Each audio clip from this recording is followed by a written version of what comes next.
Kim Van Eck, Mike Roth, Michael Gary, Bill Lovis, Ben Peters, and Craig Schulte, and myself. All right.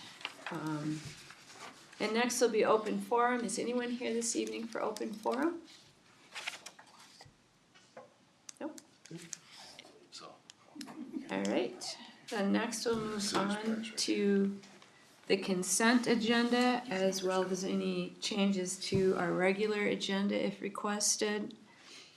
And we also, I will note, have a listing within that consent agenda of some more of our revised job descriptions, so hopefully we'll have a chance to take a look at those.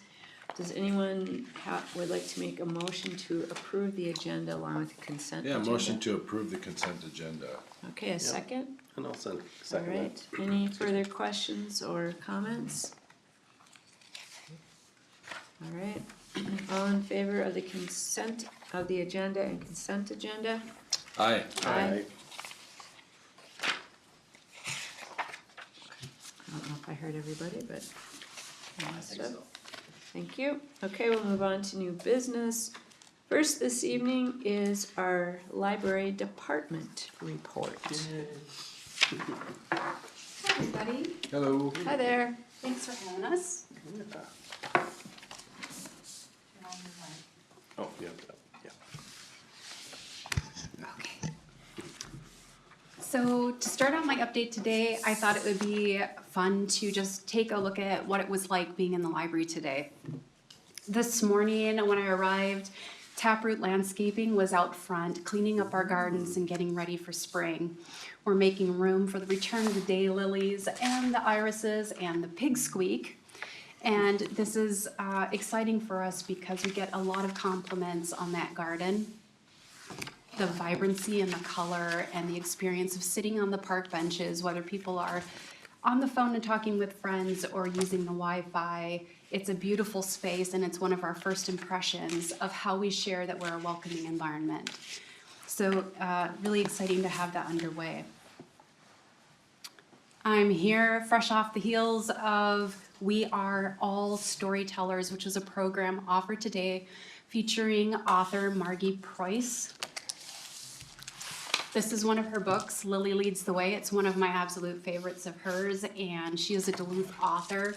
This is about a little sailboat that is very interested in the Festival of Ships in Duluth and features the lift bridge down there.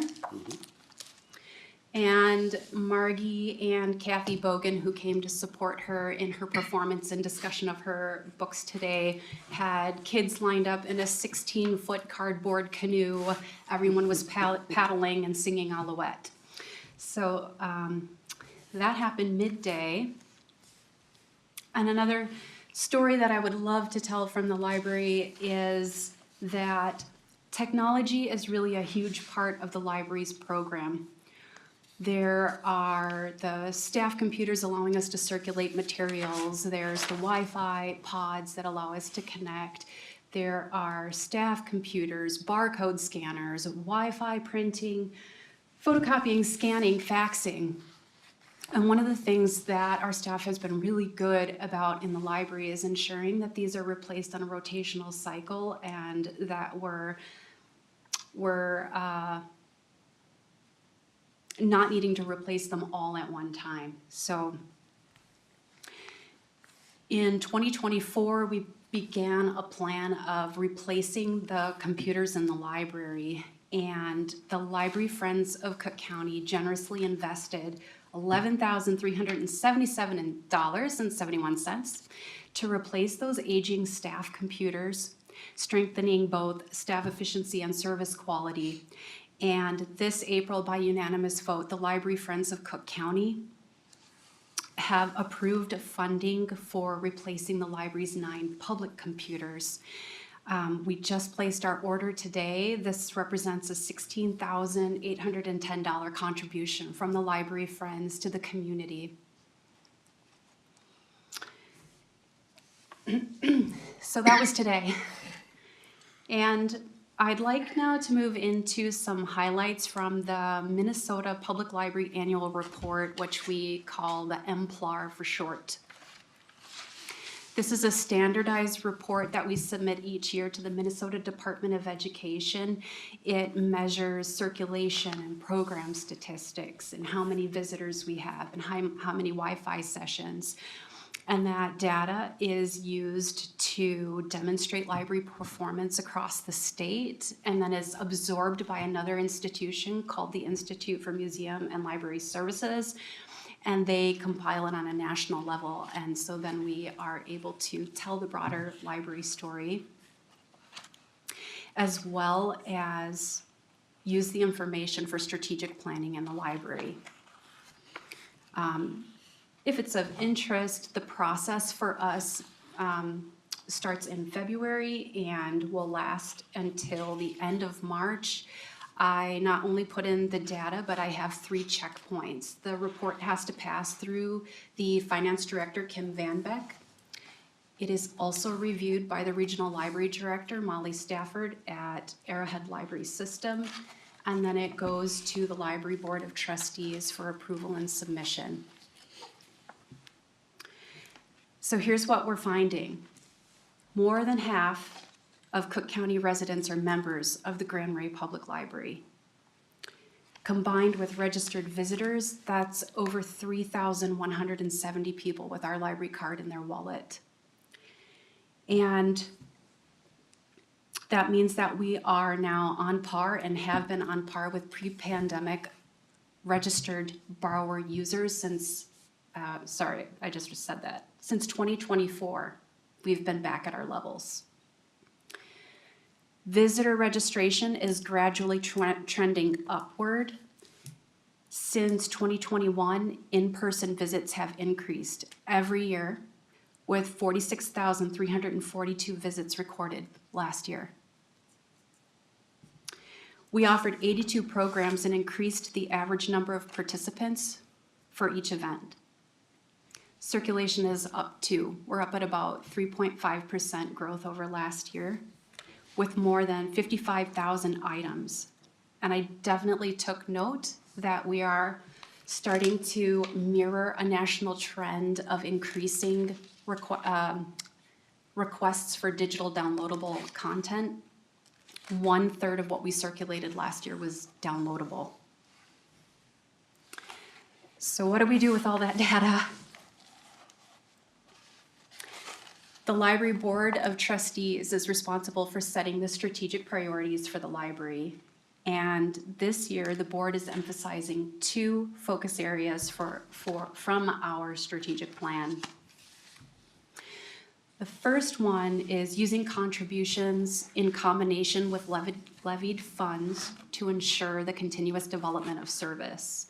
So that's what you're seeing when we have a generous donation from the Library Friends of Cook County supporting the replacement of public computers. And as we continue working on the operations in the library. In Q1, trustees reviewed the library's financial position and policy, and we discussed capital planning items, one of which is our boiler system. We have 2 boilers that are showing their age and are no longer manufactured.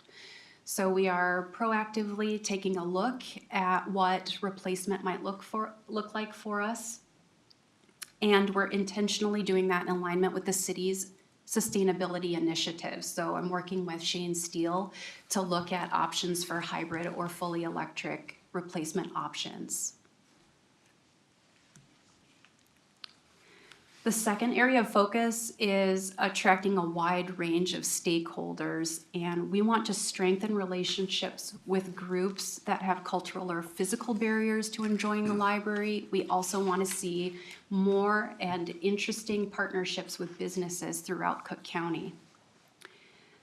We're looking for ways to do that, and part of it is reviewing data from the MPLAR, from the Minnesota Public Library Annual Report, and also trustees are prioritizing gathering community input this year. So right now at the board level, what we're talking about is what kind of surveys we're looking, who do we want to survey, what kind of information would be of use to best meet our goals.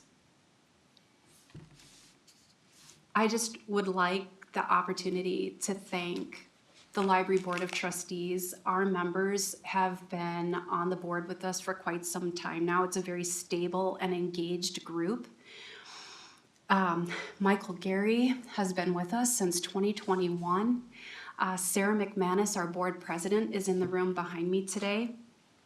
Kevin Lavore, Enno Limvier, Sue McClone, David Mills, and Nancy Jaguar. And I'm very grateful to have all of them doing this work with us.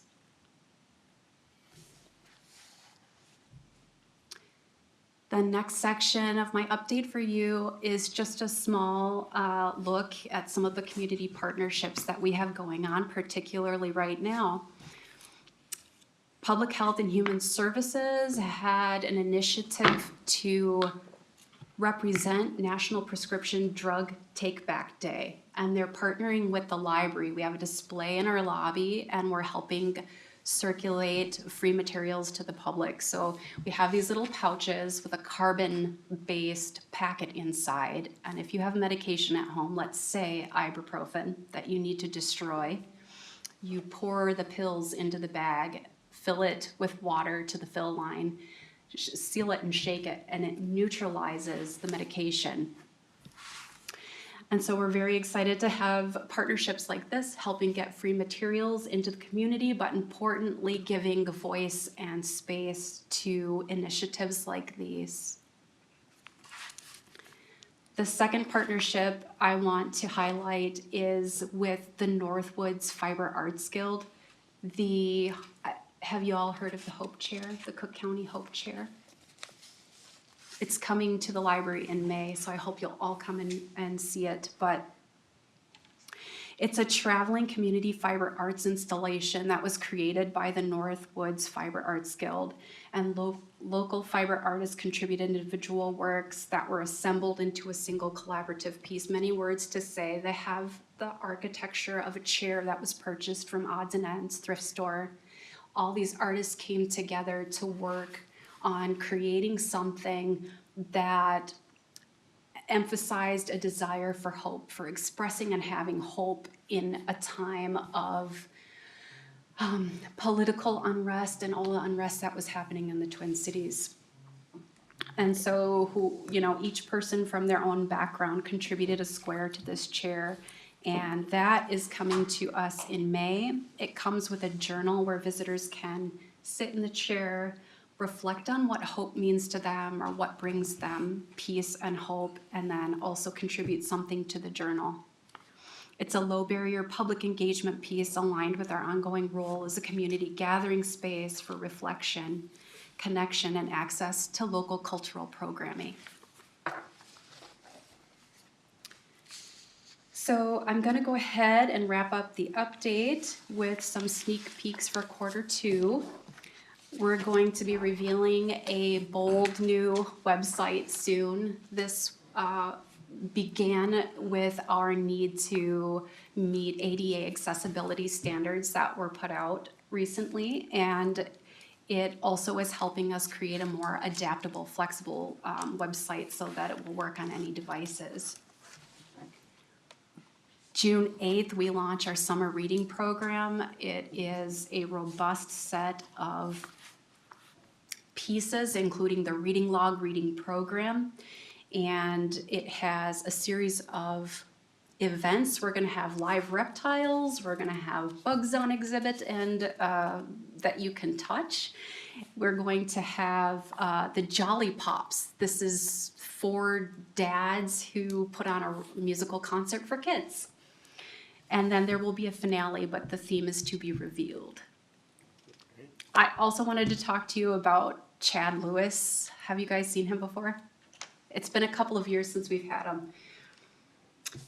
Chad is a very animated, sensational storyteller who comes and offers programs on things like mythical creatures from the North Shore or UFO sightings throughout our region. And he's gonna come do lumberjack creatures of the Northwoods. From the poisonous hoop snake to the monstrous hodag, Chad will give you a rundown on the 20 most unbelievable animals said to inhabit the Northwoods. It's gonna be fun. And so, unless you have any questions for me, I just want to take a moment to acknowledge our staff who are standing behind all of the performance metrics and the output that I shared with you today, and to thank you so very much for inviting us to talk about this work. Well, thanks for coming Yeah, tonight. thank you.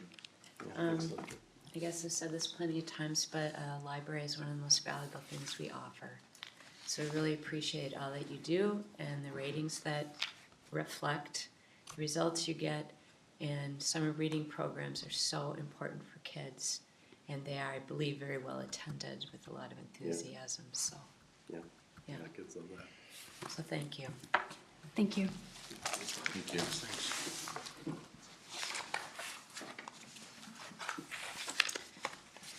Okay, we have an applicant for the planning commission, and hopefully, if you're looking online, it's not in the, okay.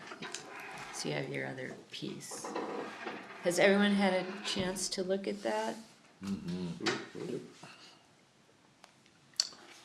I would say we make a motion to approve this application. Kelly would be great to have. Is that your motion then? That's my motion. Second, I think she'd I'll be second great. that. Kelly's been on the planning commission before. Right, so. It's a good fit. Any further questions or comments? Nope. All right, all in favor of appointing Kelly Swearinger to the planning commission? Aye. Aye. Aye.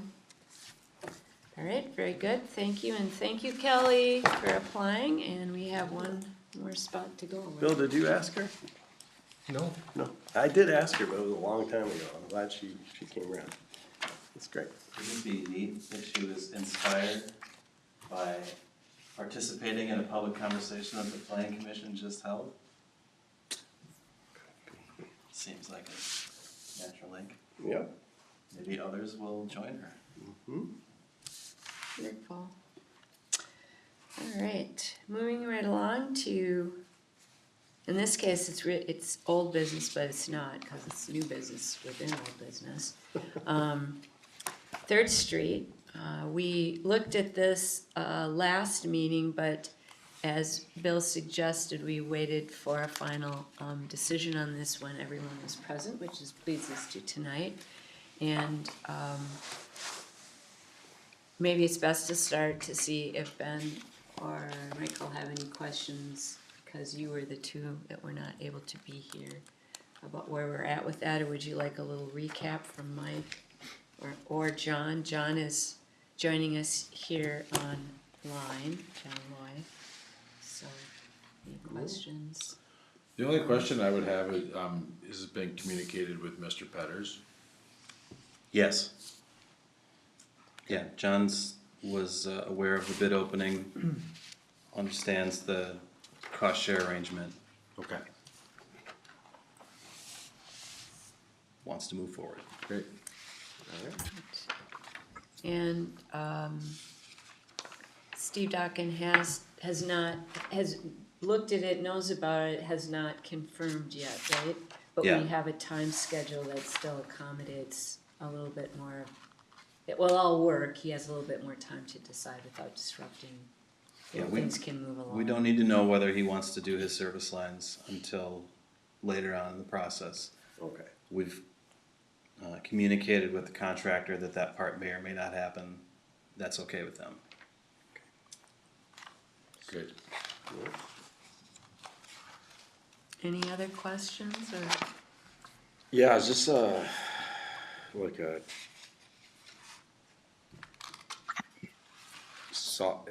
turnkey type bid, or what if there are any incidentals that come up during the construction phase of this, and if there are any additional costs,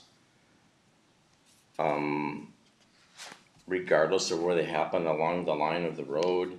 Yeah, How are we splitting those costs, or if we are splitting those costs, or how are we dealing with any overruns based on the way it's designed right now? I can see our contribution, what we are contributing, and also what Petters is contributing. Yeah, But if and- there are overruns, is it gonna be like within these subcategories, Right, those people are responsible for those types of things.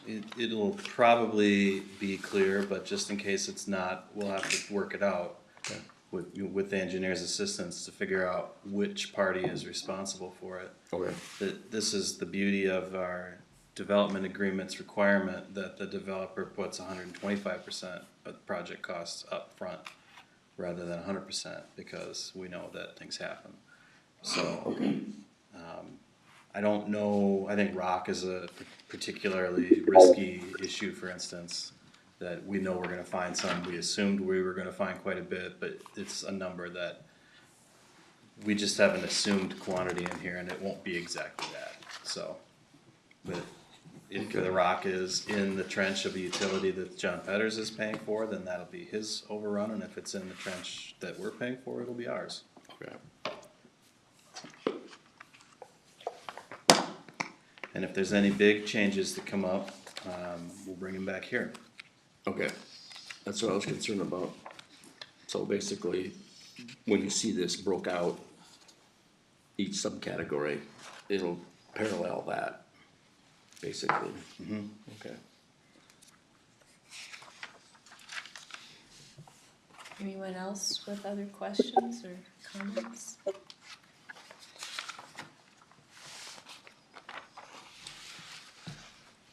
Would anyone like to make a motion to approve this bid and, Yeah, I would like to make a motion to approve the bid and the notice of award to KTM, along with the consultant service contract. thank you. Second? I'll second that. All right. Any further questions or comments? All right, all in favor of the bid and bid award with 2KTM, aye? Aye. Aye. Aye. Aye. All right, very good, thank you. All right, 2 consultant service contracts though, so Oh, there's this one, which Oh, was the gotcha. construction administration observation. The second one is for the GIS infrastructure planning project that MSA prepared a grant application for us, and we were successful, and now this is the service contract to move forward on that project as well. yeah, the GIS part. For a second, I thought you meant we missed one on Petters. Nope, But I see this what is you- separate. But you meant the second one, But yeah. they're just Okay. in the packet right next to each other, so just in case, Yeah, there's okay. 2. Yeah, so that's that other grant we got, so we can have that set, all right. need a second motion for that one? Yeah. Yeah, Alright, it's so separate. I'll motion to approve the MSA service contract related to the GIS integrated resilient infrastructure planning project. Second, I can second that as well. all right, any questions or, We previously approved the grant agreement. That's fully executed now, so we're authorized to go ahead with the project and start spending the money. Yeah, I initially found that a little confusing too, but then I saw it was distinctly different, but within. yeah. All right, so all in favor of the, excuse me, contract for the integrated resilient infrastructure planning project? Aye. Aye. Aye. Aye. All right, very good, thank you. All right, moving on to reports. Administrator report. We just went through 70 pages of city council agenda right there. I think pretty smoothly, everybody, so hats off to that. I got to use the word tranche in a memo for the first time. I was really, really pleased to be able to do that. I think it's a strange word, but I'm kind of fascinated by it.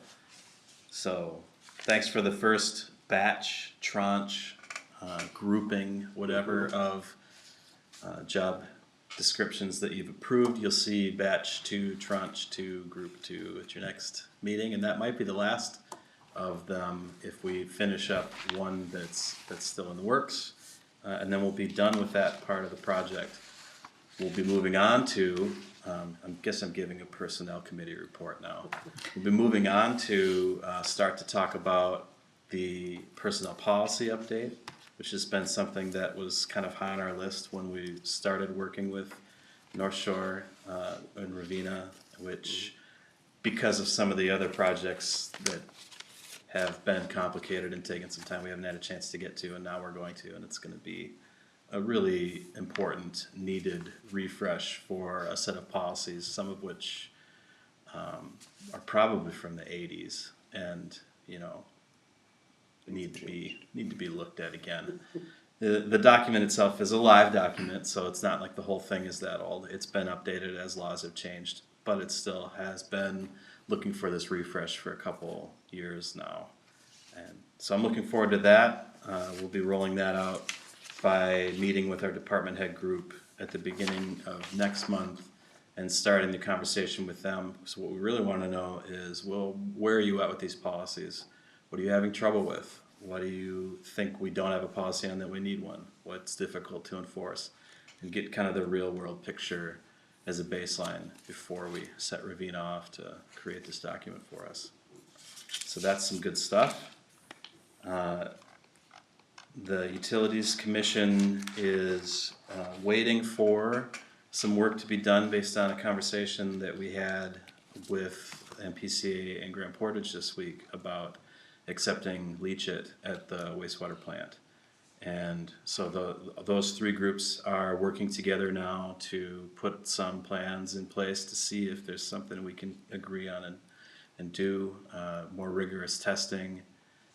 Something that I think would be beneficial to all of us to see, to learn more about, particularly as we're right in the midst of planning for a plant update. The gathering of more data right now is going to be something that we can use when the engineering starts. Make sure that we're thinking about not just what are we doing now, but also what should we be looking at and which pollutants are we not thinking about yet, but should when we build a building that we want to last for 50 years or more. So appreciate that Grand Portage is talking to us about this issue and that we had a really good conversation, and I think are moving forward with that. It was a very good conversation. It was nice to get people in the room. And I think everyone learned something, just in general sense of unawareness. I don't think they knew as much about what we were trying to do with their wastewater treatment plant. And we now understand their end goal as well a lot better. And I think this was also good for the regional MPCA group because they didn't know necessarily all of this either. Yeah. So we walked out of there with different people offering to help in different ways. So I thought it went pretty well. Yeah, it was terrific. At the same time, we're having a conversation that Grand Portage is assisting us with, and that's with the Army Corps of Engineers to look at the East Bay erosion control study. So that study was planned, and there was a funding plan that disappeared when the federal government started really adjusting their budgets. This is back on the table again with the possibility of moving forward, and particularly because Grand Portage is a partner in it, that gives it priority that it wouldn't have if it was just the city of Grand Marais. So another example, I think, of great partnership that we're having with them right now. They really appreciate their willingness to work with us on this. We'll see where that goes. The time is somewhat of the essence because at the same time that the Corps is coming back and talking to us about possibly funding, we're getting to the end of the Lake Superior Coastal Program grant for $100,000 that was going to be a part of the original funding package for this. And they don't want us to give it back. They want us to use it for what they approved it to be used for. So we're going to try and make sure that gets incorporated in. And I'd say we'll probably know what's going to happen with this project in the next couple of months. So stay tuned. And this increased the scope of the project area.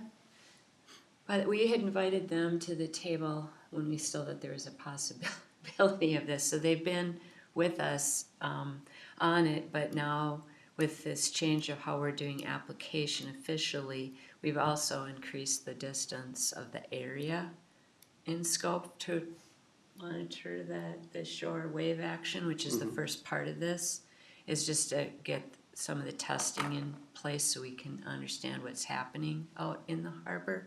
And they have equipment that does very detailed wave monitoring, which we were so close to having that installed, and then they didn't have any money to do that, and that's what we're hoping to bring back. And of course, we want it at the key times when things happen, like in Right. November. Right. So, Yeah. And is We're- that the 100,000 that you're talking about? Is that what Well, that the- would be used for? Yes. This actually is a much bigger project But yeah. than that.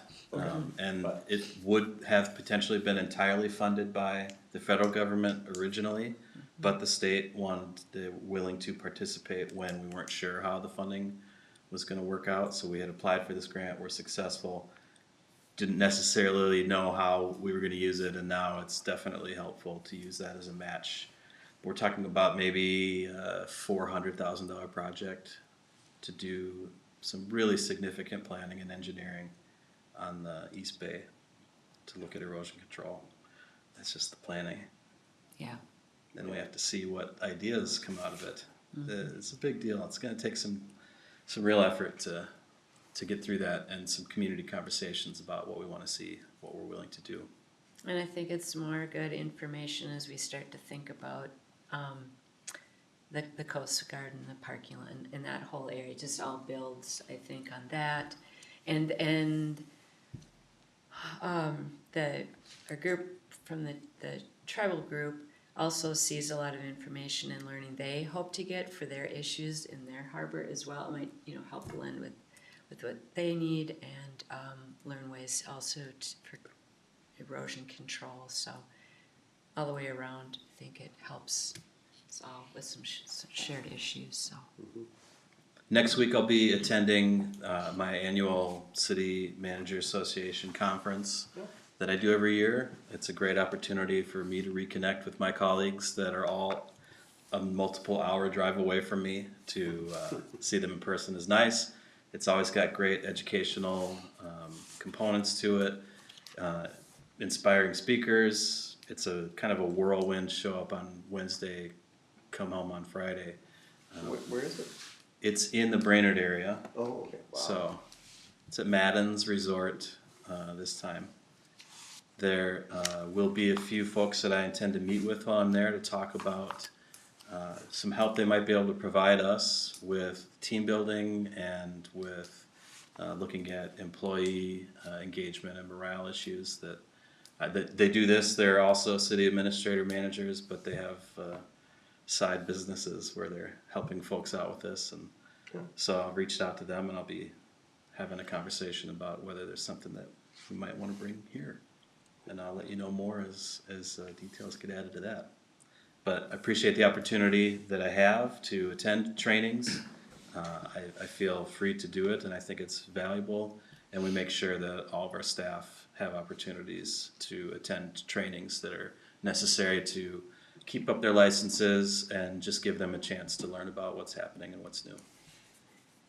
It's good. is that all right? Thank you. Yeah, thanks, Mike. I'll do something different tonight. Oh. Okay, no. No, Oh, you got it's it. fine, it's fine, it's only me, just, you do you, always, you're the mayor, you decide, I'm just here. Ooh. Michael, it would appear you have a great report to share with us. I Would do. you please start? I do, well, it's really important, it's the Y report, which we haven't had in a long time. Not. This is big. We have a new executive director, my wife, Amanda Hand, is the new executive director, and we had a great meeting. She gave us a lot of information about what's happening at the Y and the Y more broadly. They've had a merger, I don't know if you guys heard of that, but they did have a merger with the Superior Y coming over and being a part of the Duluth Y and end up here in Hermantown, and now they're all just calling themselves the Lake Superior YMCA. I had the joy of going to the Superior Y earlier this month. Oh. So I've been there now. I'm around in the pool. Cool. Yeah. Yeah, I've not been there. Yeah, let's see, so the Y applied for and got a couple of grants. They got $10,000 for Food for Kids for the coming year. So that's just all the free free snacks and whatever that they give out to the kids, so that they got it, so that was great. And then next week or next Wednesday, there's Pints for a Purpose. They're doing fundraising for Cook County kids to go to camp.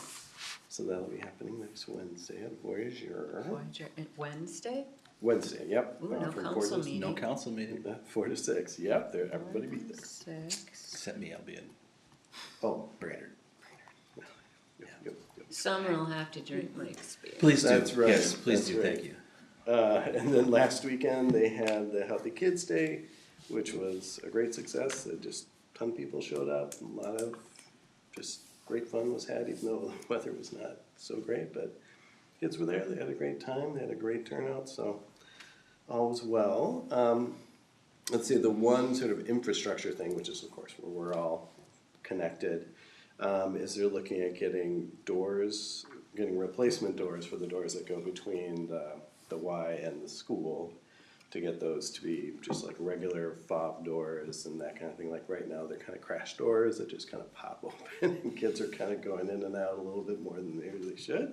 So they're gonna have like doors that are fobbable. So hopefully that will happen. I mean, it's obviously this goes through the county and they'll work that out, but so that they haven't gotten the bid back yet for that. And that's it for the Y, but I have one from ARDC as well. Oh, I know. Doesn't happen that often. And ARDC is, I mean, I mentioned this last time, but they have a lot of money that's just sitting there. People are just not coming and doing projects. It's been, there's like, we are ready to give money. And like I said last time, and they're still exploring, this is how they can use the funds they have to help people with things like housing. Like how can we, that's not really what we do, but could we find a way to support housing in some way? So they're looking at options for that. But they had more payoffs come in. This last time we had the Oldenburg House and Juice Farm, which maybe you've heard of, but anyway, those both got paid off. They paid off their loans, so that was great. There's an executive search going on. The executive director right now is going to stay for a while yet, but they are looking for somebody still. And Finance director too. and the finance director, yeah. Yeah, they actually hired a firm to do the finance piece right now. Yeah, we just approved that, so they'll have somebody doing, paying attention to all the books. And then they're also in the 5-year assessment planning, which started, they were up here. And that's still ongoing. They've gotten some information in, but they're still collecting data on that. And and no surprises there in terms of the things that were popping up. It's housing and all that kind of thing. And one of the things that came up from the group of commissioners and board members that were there is our interest as a group to leverage our communication together to see, well, what are things that we can do to get together to really improve these projects, rather than just like Cook County has a project and Tutuching has a project or whatever, but that we could find a way to collaborate. And we also not like we have time, but if somebody could corral us, we would all be interested in working together for that. And then I think we all got that email for the North Shore Roadway Network Resilience. Bam, right there. that I picked up at my meeting last night because they were there Oh, and did their good little for them. plug for this. And Maren Webb was there Okay. as well. Right. So we got to catch up with Maren. So I That's so great. did bring that. And then I saw the email today Okay, good. for that. So I brought this in case the rest of you were going, what is this about? And then I think it's great. I mean, So- it's gonna be really. I'm assuming that's kind of a county thing, right?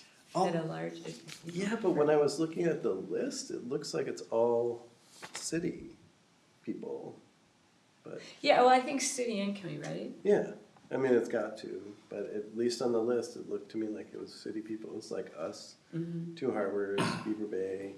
Maybe they separate us, which they shouldn't have, I don't think. Cause I mean, really, all the roads would have to be county roads, right, for an Right. escape? Right, that was going up. Oh, whatever, Yeah. we'll have our conversations, we'll find out, maybe they'll put a boat in or something, There you go. bad joke, whatever. And Yeah. then just a few last things that ARDC was working on that have turned out really well. The Gitchigami State Trail, as many of you know, has been going quite well and has now gotten the third best recreational trail in the nation today. So there you go. That's an amazing award. On the podium. What's that? They're on the podium. They're on the podium, right? Exactly. And then there's also, voting going on right now for the North Shore Scenic Drive. So if you wanna vote for that, for best scenic drive in the US, you can get in on that. And then, the Gooseberry Falls, which is not us really, but is nominated as best state park in the nation, and that's going on right now. And that would be that. And I had a library thing, but she took it off. She did. Rob did You that did. one. So back to their money though, do you think is it because like a project needs like a bigger grant and then they come in with a smaller piece to it? So that is true, like, they are the bridge loan, they're not the lender, they're the bridge. Yeah, And they've kind of felt like, I mean, they've been, going to all the usual haunts, and letting people know, hey, we still have money, but a lot of people kind of backed off on some projects, and that's a lot of what it is people just not going forward with projects. So they know that there's some in the offing, so it's not like it's never gonna get used, but, yeah. yeah, It's not an indication that there isn't a need, it's just right. matching it up the right way. There's probably definitely a need, but, Yeah. if people don't have a project going, they have to get their major loan, and then they have to, then ARDC would come in and back them up. Yeah. Okay. Well, good thing, you're a lot there. Right. Thank you. Thank you, Mayor. Hey, Bill. Well, let's see here, we had a meeting, Mike and I, between us and a few of the members of the Arrowhead Animal Rescue Board. That was last Thursday, and then they had their regular meeting Thursday evening, and I think we're making headway. Great. Their burning topic is, when and how and at what cost, the structure. And, Yeah, that sums it right up. and we're still, like, it's not officially building season yet, right? Is that part of it, like? Well, we can Well, see we're it. still waiting for some contractors to get back to us with Oh, pricing and okay. scheduling.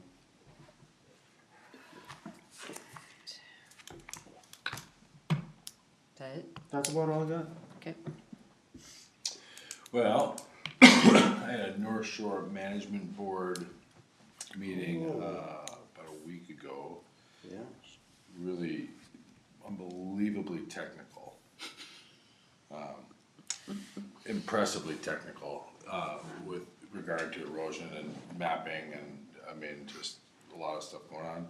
Unfortunately, we didn't have a quorum present, so we couldn't actually do anything with any substance, so we have another meeting scheduled, another quarterly meeting tomorrow morning, Oh. which will just be a Zoom call Oh, to pay the bills. But yeah, I mean, it seems like it's moving in the right direction. They've got their plan that they've evolved and adapted, and it's all the feedback is in, all the corrections are there, edits are made, and I think they're ready to kind of go live with that, and then there's some next steps and getting some more, some buy-in, right, and some, agreements. Yeah, the Yeah. city So- will have to. The city's gonna have to participate in that, we're gonna, yeah. So I don't recall, so what are all the entities involved in that? Jason's gonna be able to answer more of those questions than I. Okay. It's all the All the zoning cities. authorities that are along the North Shore. Okay. And we just went through a process last year, so that the tribe could officially participate as well, cause they have a little bit different than And then we reclassified different memberships as well in there. There's some legacy members now. Cause you, like Mike was saying, if you, have zoning authority and, or, have like a wastewater treatment plan or something that's affecting the lake, Okay, that some of those pieces get into it, and so we reset some of those pieces as well. The biggest accomplishment though was getting the tribe officially in there, okay. so, yeah. So, I'm gonna learn a lot more about it, and I'll have more to say, but, lots of acronyms, Okay. But with this redo of the plan, then you're lucky. Yeah, Yeah. right, no, for sure, yeah, Tail you can end. just read it, yeah, Yeah, Yeah, 85 that's pages. great. thank you Yeah, for Yeah. doing that. Thanks for doing that, Ben. Anything else? nope, Okay. I don't have anything since the park board meeting, which was the first part of the month, before our first meeting. Okay. I think they rescheduled the Parks and Trails meeting that we were going to have. Okay. Did you have anything from our Monday meeting you wanted to add, or? That was Monday, right? No. In Grand Portage? Yeah, that was Monday we did that. Yeah. That was Monday. No, I think I talked about it already. Okay. We have to wait for some answers on certain things right now before we can move ahead on a plan, Yeah. bring before the PUC.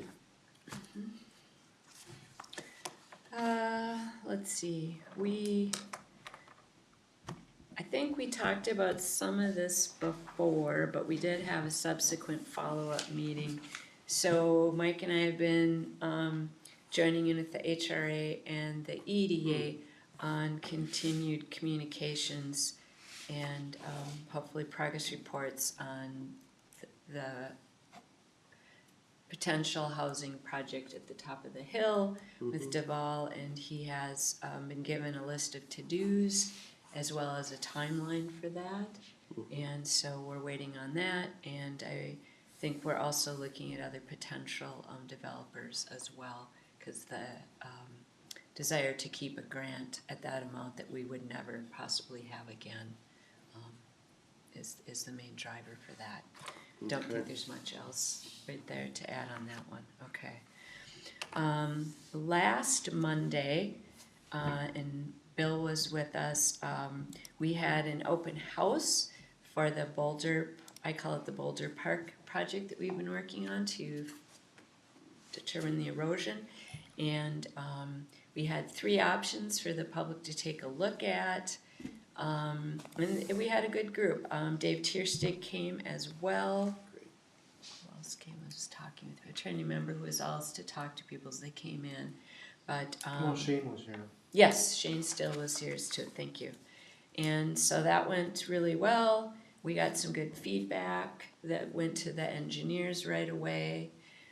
And of course, the people that showed are the people very interested in something like this, so they did look and had their feedback. So that went well. That was, of course, well, it was a grant requirement, but it's a good feedback when they move that forward and get a final 30% design back for us to consider.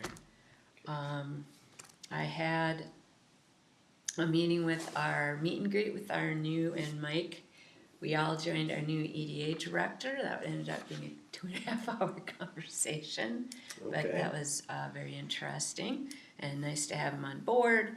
And he is here, and he joined us for our meetings last night. It was his first EDA meeting yesterday, but he also came to another public meeting we were at. But he's been very busy already out meeting people and just learning about the community and getting ready to take. Yesterday our meeting we signed up on some of the just things you need to do to get you up and functioning around the office and all of that. But he's been very involved already within the Good. community, so that's all very good. Then on Thursday we had our second important open house, and that was for the Minnesota SHPO project with the archaeologists. And that was a pretty interesting evening. Craig and Bill joined us. We started at 6 o'clock. They spoke for about 30, 40 minutes. And we had fairly full room. People came later because there were so many events last Thursday, but more people came. And we ended up going until 8:30. And then when that ended, like just listened to the whole room's chatter level rise. And people stood up there and chattered, and then a bunch of people came up to the front and wanted to talk to them. And once again, it was a crowd who understood a lot of what it's all about, had a lot of interest in it, and could ask really good questions, and offered a lot of help to help them identify sites and do their work. And there was a lot of enthusiasm. Some people asked, could you do some things with kids this summer? Could you maybe sponsor a couple of our youth volunteers that have jobs for the summer? Right. Right. And right away the next morning I got a phone call from Anna Klobuchar on that. And so there's just, and they wanted another session where we could get more people, or could we hold something where people could provide documents and we could get them scanned and get them to them, whatever. So just the people in the room had lots other ideas of how to do this. So hopefully the enthusiasm continues to get them what they need. This project concludes at the end of the summer, and they will be back in June. They've got another project. I don't know what I missed on that, but I felt it went pretty well. We'll just see how the follow-through goes. That was that meeting. Last night, I was at the Northland Climate Resilience Collaborative. It's a big, yeah. Easy for you to say. Collaborative. And that's where those people were there. And it is a collaboration of many of the tribes, MnDOT, I want to say the DNR. There was a bunch of groups in there, and this was generously the tribe gave us a really tasty meal, and then it was a listening session. So they just asked a lot of questions of how we feel our community has changed with our climate. They had stats and data starting from 1895 of how things have changed. Like in our part of the state, in particular the tip of the Arrowhead, we're seeing our winters warming faster than other parts of the state, for instance, and not so much our summers. Or our rains are more concentrated and with larger periods of drought in between, things like that. And then they asked us for comments and where we have experienced those kinds of changes over time or felt them, and what is the impact we have felt on our community, our economics, whatever, has it affected our tourism, has it affected our costs? And there's some really good answers to that, like all our volunteer groups that maintain all of our trail systems and things, all of our more frequent storms has added a lot of more work and cost for them. Things of those kinds of examples of how does this really impact us. And I think they're going to do more of those sessions. I'm trying to think what else. And I think those are the main pieces out of that, mostly listening on that. I went to a preview. The TechNet Harbor project is almost concluded. I went to a preview on what they will do on, I believe it'll be June 15th and 16th. We'll have a public presentation, and then it'll be presented to the EDA board as well. They're still finalizing that date for sure. That's it. And we had our EDA board meeting yesterday. We amended one grant, and then, as I said, got the EDA director up and running, and I think that's it. The golf course sale is still slowly plugging along. Yeah. Great. There was one thing I wanted. And Joel St. John has put in a building permit request, right? We have an application. Application. Yeah. So Okay. It's thorough. Okay. That's good. So, Does. We're trying to understand right now what is going to be required of us before they can build, because we have electric services crossing the property. And of course, we've known this for some time and have done a lot of preliminary planning, but now we can do, this is actually where things are gonna live and Mm-hmm. when they need to move and who's going to pay for it and all that stuff. Okay. So, once we get that sorted, then we'll be able to approve the permit. All right. And they're planning on starting construction potentially June 1st. and with that, this is up to a 2-year project. And obviously it's Okay. smack dab in the middle of town. Yep. And we've already lived through one of those, so we know how it affects, streets, parking, the whole deal. Yeah, how do we do that? Like, how does that done? Like, how do you keep people out of the job site and Just like we did here. okay. Just the fencing and, Fences. Yeah. Got We it. have to fence the property. Might have to use the sidewalks. And the chamber has started some communications out, but I would like to see at least one open house. I'm kinda concerned every business is getting ready now. It's, they're ramping up for busy season. Mhm. Plus we have always, of course, a lot of community events, and they have that list as well.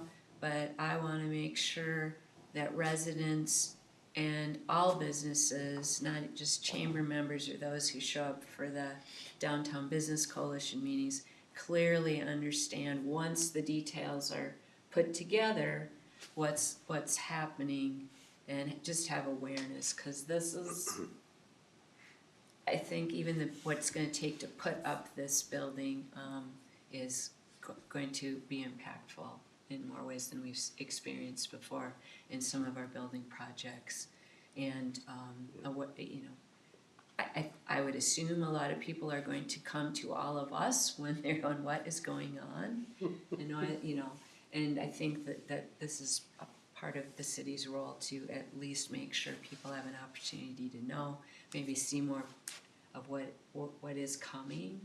They don't have to do all the details, but just a better awareness of what, and I'm sure all the rest of you have some thoughts and ideas on that as well. And just for, is it much different than what we saw? That depends on when you're thinking about what you saw. Oh, okay, right, all right. So in concept, it's not different. Okay. But if you're just remembering the line drawings that they shared during the conditional use permit, it's a lot better information, right? So that was available at the council meeting. Right. I guess I was imagining what people are gonna be thinking about is like this and this. They probably don't care so much about the nitty, but they're gonna wanna know like how tall is it, how wide is it? Yeah, and it's it's not just different that. there because if you'll recall that it takes up most of the lot and Yeah. it's 30 feet tall. Yeah. So that remains true. Okay. I think that's of course what the issue's been is what's the building gonna look like. The issue now is gonna be about what's construction, what is that experience like, cause it will definitely be an experience.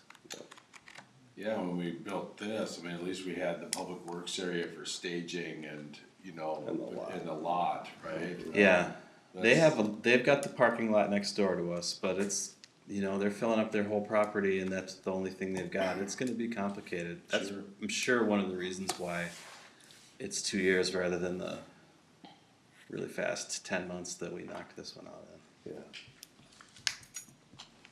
Yeah, I'll be curious to learn that plan is. So, just a foreshadowing of a little bit of work still on our end, I think, to help with that and make it go as smooth as possible for everyone. So, all right, thanks, everyone. All right, thank you.